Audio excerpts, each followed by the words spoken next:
నమస్కారం, welcome to I dream. ధర్మ మార్గం విత్ విజిత కార్యక్రమానికి స్వాగతం.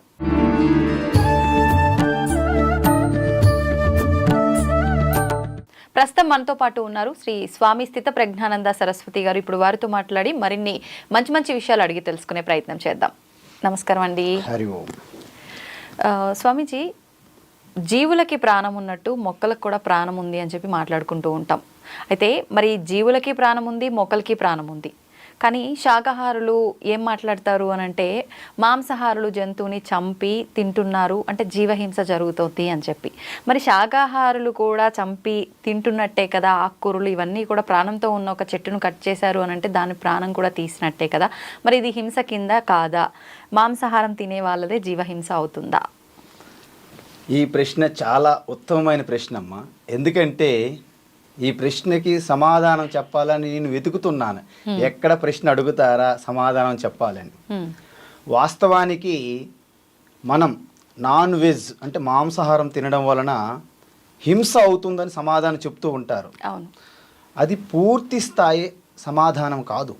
ఎందుకంటే మనకి ఈ సృష్టిలో ధర్మచక్రములో ఒక క్రమం ప్రక్రియ ఉన్నది. అంటే ఎవల్యూషన్ ప్రక్రియ అంటారు, జీవన ప్రక్రియ. ఏదైతే డార్విన్ థియరీ చెప్పిందో జీవ పరిణామ సిద్ధాంతంలో, ఈ ప్రక్రియలో ఆ యొక్క కీటకాలు అంతకుముందు ఈ యొక్క క్రీపర్స్ ఏవైతే మొక్కలు వెజిటబుల్స్ ఉన్నాయో ఆ నెక్స్ట్ ఎవల్యూషన్ ప్రాసెస్లో ఆఖరికి ఎవల్యూషన్ ప్రాసెస్ ఏంటంటే మానవులు అనమాట. సో మానవుల కంటే ముందు ఎవల్యూషన్ ప్రాసెస్లు ఏముంటాయి? జంతువులు, ప్రాణులు ఉంటాయి, తర్వాత పక్షులు ఉంటాయి, తర్వాత వృక్షములు ఉంటాయి, తర్వాత అలా వస్తాయి.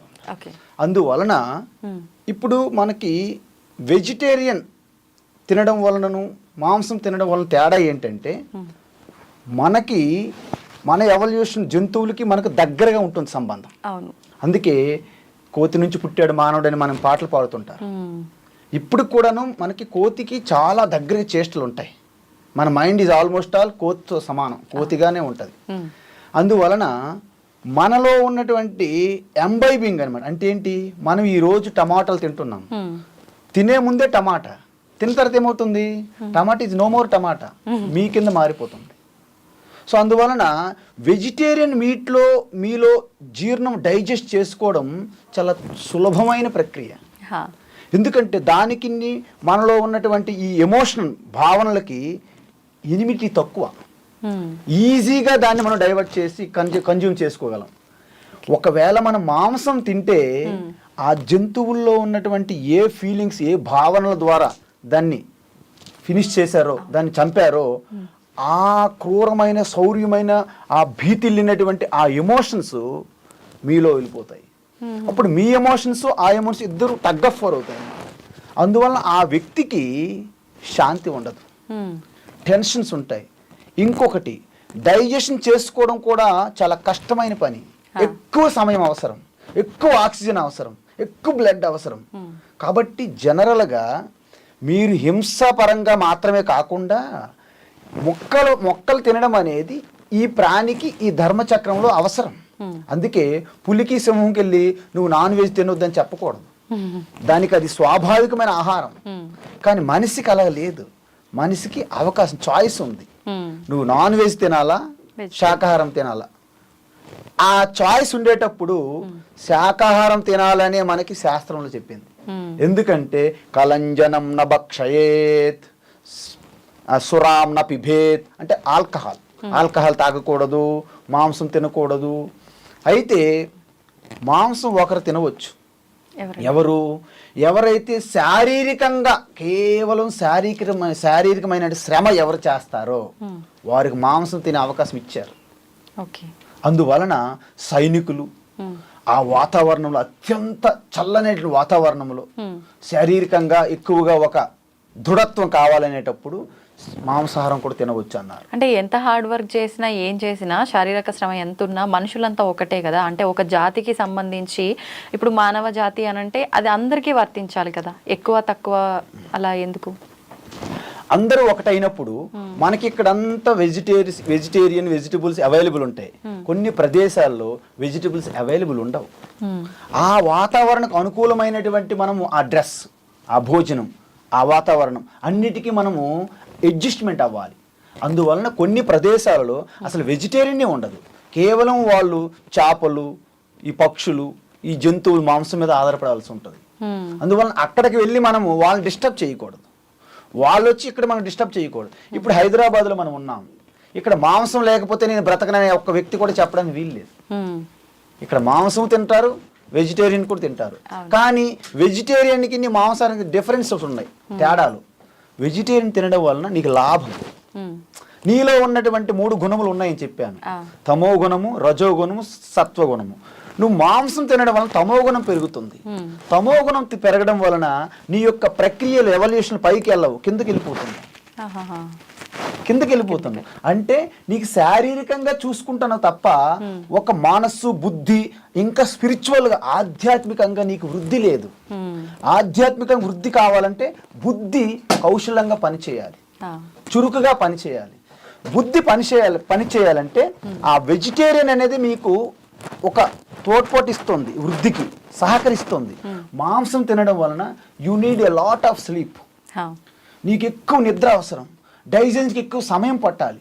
అంటే యు ఆల్మోస్ట్ ఆల్ కంప్లీట్లీ నిద్ర, లేజీ, వీటి మీద వెళ్ళిపోతున్నావు అనమాట. అంటే నీ యొక్క ఏదైతే ఆధ్యాత్మిక వృద్ధిని నీవే కోరుకొని వ్యతిరేక దిశలో తీసుకుపోతున్నావు. అందుకే తపస్సులో ఎప్పుడు కూడాను నాన్ వెజ్ని ఎంకరేజ్ చేయరు. ఇది ఒకటి మెయిన్ కారణం. ఎందుకంటే మీ భావనలు ఎంత స్ట్రిక్ట్గా హార్డ్గా ఉంటాయో, ఈ మాంసం తినడం వలన వాటికి ఇటుకి టగ్ ఆఫ్ వార్, యుద్ధం జరుగుతుంది లోపల. అయితే మరి మొక్కలు, ఈ వెజిటేరియన్ ఏంటి, దాంట్లో చాలా వీక్గా ఉంటుంది. ఎందుకు, మనకి ఆ జీవన ప్రక్రియలో చాలా గ్యాప్ అనమాట. ఇంకా జంతువులు మన దగ్గర ఉంటాయి. అందువలన ఇది ఒకటి మెయిన్ కారణం. తరువాత జంతువులకి మొక్కలకి తేడా ఉంటుంది. వీటి యొక్క ఫీలింగ్స్, ఎమోషన్స్ అనేది మనం స్పష్టంగా చూస్తుంటాం అనమాట. మొక్కలకి మీరు అంతగా చూడలేరు, దాంట్లో ప్రాణం ఉండడం మాట నిజం. కాబట్టి మొక్కలకు మనం తినడం వలన మనకి వేరే అవకాశం లేదు. సరే మొక్కలు కూడా తిన్నాం, వెజిటేరియన్ మానేద్దాం, నాన్ వెజ్ మానేద్దాం, మరి ఏం తింటే బ్రతుకుతారు? ఈ యొక్క మనుషులు ఇంక బ్రతకడానికి వీలు లేదు. కాబట్టి ఆ యొక్క సృష్టి కూడా అలాగే చెప్పారు. ఎలా చెప్పారు? పరమాత్మ నుండి ఆకాశం వచ్చింది, ఆకాశం నుండి వాయువు వచ్చింది, వాయువు నుండి అగ్ని వచ్చింది, అగ్ని నుండి నీరు, నీరు నుండి పృథ్వీ, పృథ్వీ నుండి వెజిటేరియన్, వెజిటేరియన్ నుంచి ప్రాణం పుట్టిందని చెప్పారు. అంతేగాని మాంసం నుండి ప్రాణం పుట్టిందని చెప్పలేదు. మళ్ళీ అంటే మనకు ఉపనిషత్తుల్లో కూడాను వెజిటేరియన్నే మన యొక్క ముఖ్య ఆహారం అని చెప్పారు. మనుషులకి, మనుషుల ముఖ్య ఆహారం వెజిటేరియన్. అందులో వెజిటేరియన్ తినడం వలన ఈ హింస అనేది పక్కన పెడితే మీకు అది చాలా అవసరం. మీరు మనిషి యొక్క జన్మ ఏదైతే పొందారో ఆయా లెవెల్ నుండి దైవత్వం అనే లెవెల్లోకి వెళ్ళాలనే ఒక తపస్సు మీకు అవసరం. కాబట్టి దానికి వెజిటేరియన్ అని సహకరిస్తుంది. ఎందుకు? సాత్విక ఆహారం వెజిటేరియన్, మాంసం అనేది తామసిక ఆహారం. ఓకే. అంటే స్వామీజీ, ఇప్పుడు మీరు అన్నారు ఆధ్యాత్మికంగా వెళ్ళాలి అని అంటే ఈ మాంసాహారం అనేది అసలు పనికిరాదు అని చెప్పి. ఇప్పుడు చాలామంది మాంసాహారం అయితే తినడానికి తింటున్నారు. తిన్న తర్వాత ఈ పూజలు ఇవన్నీ చేసేటప్పుడు, అంటే తిన్న తర్వాత పూజలు చేస్తారని కాదు కానీ మేము మాంసాహారులం, మరి మేము చేసే పూజలు ఫలిస్తాయా? అంటే అందరూ ఇప్పుడు సమాజంలో ఏం జరుగుతుందో మేము అదే పాటిస్తున్నాం, అందరూ తింటున్నారు మేము తింటున్నాం, మరి మేము పూజల్లో ఎక్కువ ఆధ్యాత్మిక మార్గంలో ఎక్కువగా ఉన్నాము, మరి మేము చేసే పూజలు వర్తిస్తాయా, ఫలిస్తాయా అని చాలా మందిలో ఒక సందేహం. మీరు మాంసం తింటున్నారా, వెజిటేరియన్ తింటున్నారా అనేది పూజకి సంబంధం లేదమ్మా. కానీ మీరు మాంసం తినడం వలన మీ పూజలో ఏకాగ్రత సిద్ధించడం కష్టమవుతుంది. అందువలన ఎందుకంటే మనం ఏ ఆహారం తింటే ఆ ఆహారం యొక్క సూక్ష్మతత్వము మన మనస్సులో వెళ్ళి యాడ్ అవుతుంది. ఎలా అంటే మనం ఆహారం, ఒక ఘన పదార్థమైన ఆహారం తిన్నాం అనుకోండి, అది స్థూలంగా ఉన్నది మన ఫికిల్ మ్యాటర్గా మారుతుంది. మధ్యస్థ పదార్థం మన యొక్క మాంసంగా మారుతుంది. సూక్ష్మమైన పదార్థం వెళ్ళి ఆ యొక్క మనస్సులో యాడ్ అవుతుంది. అందువలన మీరు ఒక వంకాయ తిన్నారనుకోండి, వంకాయని అంతా మీరు అబ్జర్వ్ చేసుకుంటున్నారు. అదే ఒక కోడిని తిన్నారనుకోండి, కోడిని అబ్జర్వ్ చేసుకుంటున్నారు. సో వంకాయలో ఉన్నటువంటి అత్యంత అన్మానిఫెస్టెడ్, అంటే అవ్యక్తంగా ఉన్న భావనలు మీ భావనలకు ఎటువంటి డిస్టర్బెన్స్ చేయవు. కానీ కోడిలో ఉన్నటువంటి కొంచెం ఇంకా గ్రోత్ అయినాయి, మెచ్యూర్ అయినాయి, సో అవి వెళ్ళి మీ భావనలో యాడ్ అవుతాయి. అందువలన ఆ భావనలకి ఈ భావనలకి మధ్య టగ్ ఆఫ్ వార్ జరుగుతుంది, వారు. అందువలన ఇంకా మీరు గొర్రెలను తిన్నారనుకోండి, మేకలను తిన్నారనుకోండి, పందులను తిన్నారనుకోండి, అవసరమైతే ఇంక దేన్ని ఆవులు తింటారు, బర్రెలు తింటారు, దీన్ని బట్టి మీకు ఏమర్థమైంది? బర్రెలను తినేవాడికి ఎంత తమస్సికమైనటువంటి గుణం వెళ్ళి మీలో యాడ్ అవుతుంటది. మీకు ఆల్రెడీ అప్పటికే ఏదో కొద్ది మాత్రం మీకు సత్వగుణం ఉండి పూజ అన్నారు, ఇక ఇది వెళ్ళి యాడ్ అయిన తర్వాత అది కూడా చేయనివ్వదు. ఒకవేళ మీరు చేసినా అక్కడ వెళ్ళి ఎలా పడుకుంటారు, లేకపోతే డల్గా ఉంటారు, అందరితో పాటు అలా వెళ్ళిపోతుంటారు తప్ప మీకు ఏకాగ్రత, మీ యొక్క ఆ యొక్క వివేకమైనటువంటి బుద్ధి, ఆ షార్ప్నెస్ మీలో ఉండవు, తక్కువ ఉంటాయి. అంటే ఇప్పుడు మీరు చెప్తున్న దాన్ని బట్టి ఆహార ప్రభావం మనిషిని ప్రభావితం చేస్తుంది కాబట్టి మనం ఉండే బద్ధకంగా ఉన్నా, క్రూరంగా ఉన్నా, సాత్వికంగా ఉన్నా అదంతా ఆహారాన్ని బట్టే జరుగుతుంది అంటున్నారు కదా. మరైతే ఇప్పుడు మనం చేసిన కర్మలను బట్టే మన లైఫ్ అంతా కూడా డిసైడ్ చేయబడుతుంది అంటారు కదా. మనం తినే ఆహారం మరి ఇంత ప్రభావం చూపిస్తుంది అని అంటే ఎలా నమ్మొచ్చు అంటారు? మనము తినే ఆహారము కూడా ప్రభావితం చేస్తుంది అంటున్నాను. కూడా మీరు తిన్న ఆహారం మాత్రమే ప్రభావితం చేయదు. ఈ జీవితం అనేది అనంతమైన కారణాలతో నడుస్తుంటదమ్మా. దాంట్లో మచ్చుకి మనం ఒకటి రెండు చెప్తుంటాము, మిగతా అన్నింటినీ కలిపి ప్రారబ్ధమనియో లేకపోతే ఈశ్వరుడనియో ఏదో ఒక పేరు పెడతాం. ఎందుకంటే ఈరోజు ఈ కార్యక్రమం ఇక్కడ జరగాలంటే ఇక్కడ అనేక రకమైనటువంటి వాతావరణ పరిస్థితులు మనకు అనుకూలించాలి. ముఖ్యంగా 2-3 చెప్పి మిగతావన్నీ మిస్లేనియస్ కింద తోసేస్తాం అన్నమాట మనం. మిస్లేనియస్. అదేవిధంగా ఈ కర్మ ఏదైతే ఉందో, కర్మ అనేది ఏంటంటే వాస్తవానికి ఈ శరీరం రావడానికి కూడా కర్మయే కారణం.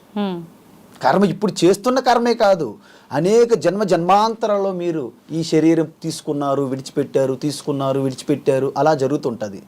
అయితే ఈ శరీరం తీసుకొని మీరు ఏవైతే కర్మలో నేను చేస్తున్నాను, కర్తను అనే ఆ భావనతో, కర్తృత్వ భావనతో ఎప్పుడు చేస్తారో దానికి పుణ్యము పాపము జనరేట్ అవుతాయి. మంచి కర్మ చేస్తే పుణ్యం జనరేట్ అవుతుంది, పాప కర్మ చేస్తే పాపం జనరేట్ అవుతుంది, చెడు కర్మ. ఈ రెండు కూడా మీకు అంతఃకరణ వాసనలుగా యాడ్ అవుతుంది. ఎక్కడ? సంచిత కర్మ అని ఉంటుంది ప్రతి జీవికి. అంటే అదేంటంటే బ్యాంకులో పెట్టుకున్నటువంటి ఫిక్స్డ్ డిపాజిట్ లాంటిది అనమాట. దాని నుండి చాలా ఫోర్స్ఫుల్గా తొందరగా అనుభవం చెందాలి అనే ఏవైతే వాసనలు ఉన్నాయో అవి కొంత తీసుకుని ఒక శరీరం వస్తుందన్నమాట. దాన్ని ప్రారబ్ధ కర్మ అంటారు. సో ఆ ప్రారబ్ధ కర్మ ఏ అనుభవాలు పొందాలని ప్రారబ్ధ కర్మ వచ్చిందో అవన్నీ జరిగి తీరుతాయి అనమాట ఈ శరీరం ద్వారా. దాన్నే అనుభవాల ద్వారా ఈ శరీరం అనేది క్షయం అవ్వాలి. అయితే ఇంకొక అవకాశం ఉంది, స్వేచ్ఛ మనకి. ఈ శరీరం వాడుకొని మళ్ళీ అనేకమైన చెడు కర్మలు చేసామనుకోండి, ఈ కర్మలు చెడు కర్మలు వెళ్ళి పాపం అన్ని వెళ్ళి మళ్ళీ సంచిత కర్మలు యాడ్ అయిపోతాయి, ఎప్పటికీ తరగదు అది. అందువలన మనం చెడు కర్మలు చేయకుండా పుణ్యకర్మలు చేసామనుకోండి, పుణ్యకర్మలు యాడ్ అవుతాయి. ఈ శరీరం పడిపోయిన తర్వాత మంచి జన్మ వస్తుంది, దీనికంటే ఉత్తమ జన్మ, ఉత్తమ జన్మ, ఉత్తమ జన్మ. అంటే ప్రతి ఒక్కరు కూడా మొత్తం పుణ్యమే చేసుకుంటూ పోరు కదా, కొంచెం అలా చేస్తారు, కొంచెం ఇలా చేస్తారు. అంటే ఇది ఉంటుంది అది ఉంటుంది కదా, మరి పుణ్యం ఒకటే ఉంటేనే ఉత్తమ జన్మకి వెళ్ళాలి కదా, ఇది కూడా ఉన్నప్పుడు అలా ఉత్తమ జన్మకి ఎలా వెళ్తారంటారు? పుణ్యం ఒక్కటే ఉత్తమ జన్మ కాదు. పుణ్యం ఎక్కువైతే దేవతల లాంటి జన్మలు పొందవచ్చు, పాపం ఎక్కువైతే నీచమైన జన్మలు పొందవచ్చు. మిక్సింగ్ అయితే మిశ్రమ, మన మిశ్ర అంటారు చూడు, జగన్నాథ్ మిశ్ర, రామచంద్ర మిశ్ర, అంటే మానవులకి ఏంటంటే మిక్చర్ అంటారు. అంటే పుణ్యము పాపం మిక్చర్గా ఉంటే మానవ జన్మ అని చెప్పారు శాస్త్రంలో. నీచమైన జన్మ అంటే ఏంటి? కీటకములు, బ్యాక్టీరియా, దోమలు ఉన్నాయి. దోమ పుట్టింది అనుకుని ఏమవుతుంది? ఇబ్బంది పెట్టింది, ఇలాగాను అయిపోయి అది పుట్టడము చనిపోవడం ఒక అయిపోయింది, టక్ టక్, దానికి టైం అక్కర్లేదు. కానీ మనకి ఇంకా మీరు అనుభవించాలి. సో మనం పుణ్యము పాపం మిక్సర్ ఏదైతే ఉంటుందో మానవ జన్మ. ఎక్కువ పుణ్యం అనుకోండి, మానవ జన్మ కంటే మీరు దేవతా జన్మ పొందొచ్చు. అందువలన పుణ్యము ఒక్క పుణ్యం వల్ల ఉత్తమ జన్మని కాదు అక్కడ, అంటే గ్రేడేషన్ అనమాట. మీరు ఎంత డబ్బులు తీసుకుంటే, మీరు దుబాయ్ వరకు వెళ్ళాలంటే దానికి తగ్గట్టు డబ్బులు, అమెరికా వెళ్ళాలంటే అక్కడికి కావాల్సినటువంటి, అమెరికా వెళ్ళిన తర్వాత ఖర్చు పెట్టారు, మళ్ళీ ఇండియాకి వస్తారు. అందుకే పుణ్యం చేసి దేవతా జన్మ పొంది స్వర్గంలోకి వెళ్ళినా క్షీణే పుణ్యే మత్యలోకం విశంతి అని చెప్పారు శాస్త్రంలో. ఆ స్వర్గంలో బాగా అక్కడ కూడా డీజేలు ఉంటాయి ఇక్కడలాగే, అక్కడ కూడా రంభా, ఓరోసి, మేనక, అక్కడ మళ్ళీ అంత గాలి, అగ్ని, వరుణ, ఇంద్ర, అందరు దేవతలు ఉంటారు కదండి. అక్కడ కూడా బాగా సెలబ్రేషన్స్ ఉంటాయి స్వర్గంలో. ఖర్చు అయిపోద్ది పుణ్యం. అంటే మనం అమెరికా వెళ్ళాలంటే మన డబ్బులు తీసుకెళ్తాం కదండి, మన డబ్బులు పనిచేయవు, అమెరికాలో డాలర్లుగా మార్చుకోవాలి. ఇక్కడ కూడా స్వర్గంలో మీ డబ్బులు ఎవరు పనిచేయవు, పుణ్యంగా మారాలి అక్కడ. అదే విధంగా స్వర్గంలో మీరు పుణ్యం ఖర్చు అయిపోయిన తర్వాత వాళ్ళు నెట్టేస్తారు. ఎందుకు? మీ వీసా టైం అయిపోయింది, అప్పుడు అక్కడ నుండి ఎక్కడ పడతాము? మూసీ నది పక్కన వచ్చి పడతాం. స్వర్గం నుండి మూసీ నది పక్కన పడతాం. మధ్యలోకి అంటే మస్కిటోస్ అంటే ఇంగ్లీష్లో మస్కిటోస్లోకే విశంతి పడతాం. ఓకే, చాలా చక్కగా తెలియజేశారండి. ధన్యవాదాలు.